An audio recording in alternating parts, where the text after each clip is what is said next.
Welcome to wrestle बेट। बात करेंगे wrestle mania के बारे में। मेन इवेंट हो सकता है या बल्कि होगा ही यार। जॉन सीना कोई छोटा आदमी नहीं। ये कोडी रोड्स ये मेन इवेंट है आपका रेसल मेनिया का। या तो नाइट 1 का, मुझे लग रहा है नाइट 2 का मेन इवेंट ये हो सकता है। डेफिनेटली नाइट 2 का मेन इवेंट ये रहेगा, क्योंकि हाइप देखो जब बनानी है ना, आपको दोनों ही टिकट सेल करनी है, तब आपको ये मेन इवेंट नाइट 2 पर रखना पड़ेगा। ठीक है, तो ये नाइट 2 का मेन इवेंट आपका Cody Rhodes versus John Cena. यहाँ पर बहुत से चेंजेस होने वाले हैं। रॉक का इंटरफेरेंस और रॉक के साथ में सबसे बड़ी राइवलरी जो रही है अभी तक की, स्टोन कोल्ड स्टीव ऑस्टिन की। ठीक है, ऑल तो काफी लोग मानते हैं कि भैया उसके नीज जो है वो अब जवाब दे चुके हैं, बहुत सी चीजें हैं ना, अब वो उसका आना बनता नहीं है, वो रेसल कर ही नहीं पाएगा। ठीक है, वो रिंग में उस तरह से परफॉर्म नहीं कर पाएगा जिस तरह से अभी रॉक कर रहा है। मतलब डेफिनेटली वो अलग ही लेवल पर अभी रॉक है। तो Cody Rhodes versus John Cena, rock का इंटरफेरेंस सबको पता ही है, पिछली बार के रेसलमेनिया की तरह होने ही वाला है यहाँ पर।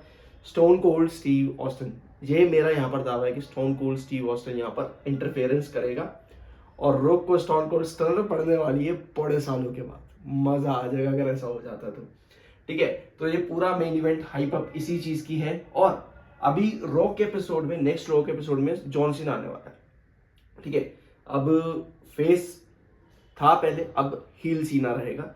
तो डॉक्टर थर्गोनॉमिक्स ये हो सकता है, यहाँ पर कुछ नया कैरेक्टर जॉन सीना के लिए रखा जाएगा। बाल तो देखो मिलिट्री कट अब आने वाला है। ये जो बाल आप देख रहे हो ये मिलिट्री कट आने वाला है, और बाल्ड हेड जो यहाँ पर था, बाल्ड स्पॉट, वो जाएगा और पूरा मिलिट्री कट वापस से आएगा। इसकी उम्मीद बहुत ज्यादा है। और वही बैगी शर्ट्स, जो baggy T shirts John Cena पहले पहना करता था, शूज वही वापस पुराने आने वाले हैं, सॉक्स, और साथ में निकर जो इसकी होती है, शॉर्ट्स जो इसकी होती है, सब चीजें आपको जॉन सीना बिल्कुल पुराने विंटेज जॉन सीना देखने को मिलेगा। और कोडी रोड्स तो देखो इसकी हाइप ना, यूजुअली वैसे कोडी रोड मुझे बड़ा बोरिंग सा कैरेक्टर लगता है। एक तो बेल्ट उठाने का तरीका मुझे पसंद नहीं है ऐसे करके, वो भी थोड़ा अजीब लगता है, वियर्ड लगता है। मतलब कि जो लोग डब्ल्यूडब्ल्यू के फैन है ना, वो पुराने रेसलर जिस तरह से बेल्ट उठाते थे एक हाथ से करके, उस चीज के फैन ज्यादा है, रादर देन कि कोई ऐसे पकड़ के बेल्ट लेकर के आ रहा हो। सो वो चीज वहां पर बहुत बोर कर रही थी। बट अब जो कोडी रोड्स का फेस पूरा चलेगा यहाँ पर, वो अलग लेवल का होने वाला है। तो अब इसके प्रोमोज भी बहुत अच्छे लगेंगे। मुझे पर्सनली लास्ट प्रोमोज का काफी डिसेंट लगा था, अच्छा लगा था। जिसके पहले प्रोमो होते थे उससे काफी बेटर लगा था। ठीक है, वरना कई बार ऐसा लगता है कि ये बहुत ज्यादा ओवर करने की कोशिश कर रहा है, मतलब कि ट्राइंग टू डू समथिंग। ठीक है, तो ये आपका कोडी रोड। और जीतेगा कौन? कोडी रोड और जॉन सीना में जीतेगा कौन? जॉन सीना को जिताना है, रेसलमेनिया का इसका रिटायरमेंट टूर है। तो जॉन सीना के जीतने के चांसेस 99% है। सिर्फ 1% कुछ हो सकता है, क्योंकि फेस सीना है ये हील सीना, सॉरी हील सीना है, फेस सीना नहीं है। तो 1% हो सकता है कि फेस को ही वापस से डब्ल्यूडब्ल्यू रिटेन कर दे और जॉन सीना को आगे किसी और मेन इवेंट में जाकर के जिता दे। ठीक है, जहां पर जॉन सीना को समझ में आया कि हाँ भी रॉक के साथ मिल करके उसने कुछ गलत किया, वगैरह वगैरह चीजें हो सकती हैं। तो 1% चांस है कोडी रोड जीते, बाकी 99% चांस है कि जॉन सीना ही जीतेगा। इयो sky versus Bianca Belair. Bianca Belair को भी फेस बनाए हुए बहुत टाइम हो चुका है, अब इसका भी हील टर्न आना बहुत जरूरी है। और पहले इयो स्काई को बना रखा था इन्होंने हील एक टाइम पर, और फिर बाद में अब इसको फेस कर दिया है। फिर से देखते हैं, ये चीजें यहाँ पर चलती रहती है। बट बियांका बेलेयर ना बहुत सालों से, जब से डब्ल्यूडब्ल्यू में है, तब से वही हील फेस टर्न ही चले जा रहा है, हील टर्न कभी आया ही नहीं है। तो वो जो हर समय खुशी खुशी में रहा ना डब्ल्यूडब्ल्यू के अंदर, वो एज अ फैन मुझे भी पसंद नहीं आता, मजा नहीं आता। फिर वो लड़कियों का मैच से बोरिंग हो जाता है, वुमेन्स का मैच बोरिंग हो जाता है। तो यहाँ पर ये मैच भी काफी ज्यादा इंटरेस्टिंग रहेगा, और ये उसका मुझे लगता है कि रिटेन ही करेगी यहाँ पर। और फिर उसके बाद में जेड कारगिल और बियांका बेलेयर का मैच भी यहाँ पर हो सकता है। कुछ ना कुछ चीजें ऐसी चलेंगी जिसमें पता चलेगा कि बियांका बेलेयर ने ही वो अटैक करवाया था। अभी तक इन चीजों को छुपाया गया था बियांका बेलेयर को बचाने के लिए। और गुंतर वर्सेस जे उसो, अनदर मेन इवेंट, जो कि कोई भी नहीं चाहता है कि ये मेन इवेंट रहे। क्यों कोई नहीं चाहता? क्योंकि जे उसो ऑलरेडी 2 से 3 बार हार चुका है गुंतर से।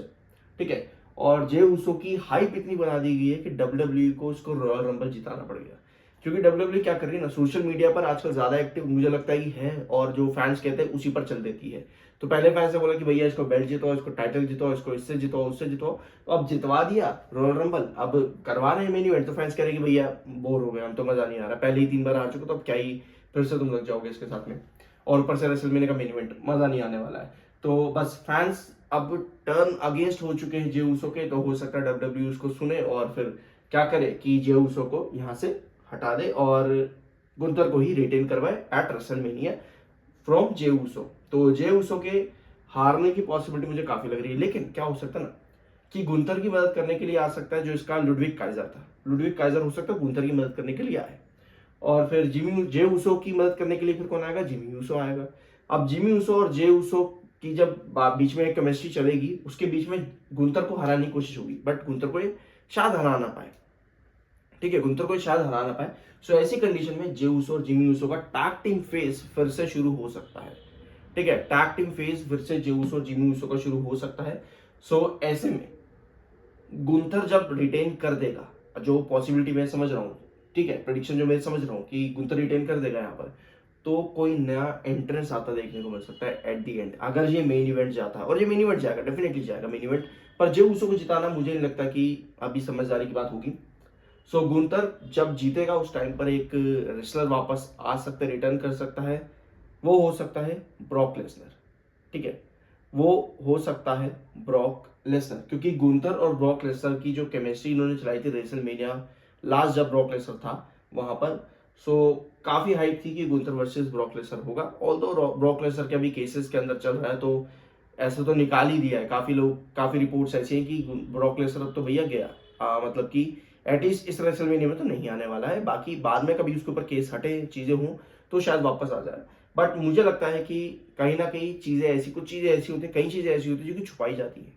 ठीक है, तो वो चीजें छुपाते छुपाते हो सकता है कि Brock Lesnar at the end WrestleMania के फर्स्ट नाइट मेन इवेंट में आ जाए और चैलेंज कर दे फिर गुंथर को अपनी सुप्लेक्स दे करके, और फिर चीजें आगे चले गुंथर वर्सेस ब्रॉक लेसनर। ये बहुत वाइल्ड प्रिडिक्शन है, ऐसा सिर्फ 1% चांस है, शायद 99.9% हो ही ना ऐसा, बट बहुत वाइल्ड चांस है कि ये चीज देखने को मिल जाए। अगली वीडियो में बात करेंगे रोमन रेंस, सीएम पंक और सेथ रॉलिंस, और साथ में बहुत बड़ा फेस टर्न भी यहाँ पर हो सकता है किसका, आपके पॉल हेमन का।